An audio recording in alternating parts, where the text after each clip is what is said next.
Mga kapatid, hindi krimen ang magmahal sa bayan.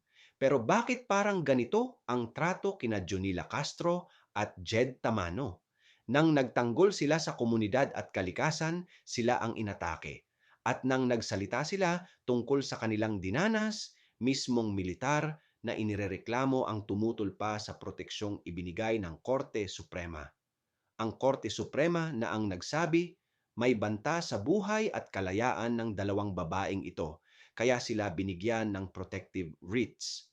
Kung ang hukuman na ang nagbibigay ng proteksyon, bakit may mga institusyong parang mas naiirita pa sa katotohanan kaysa sa banta?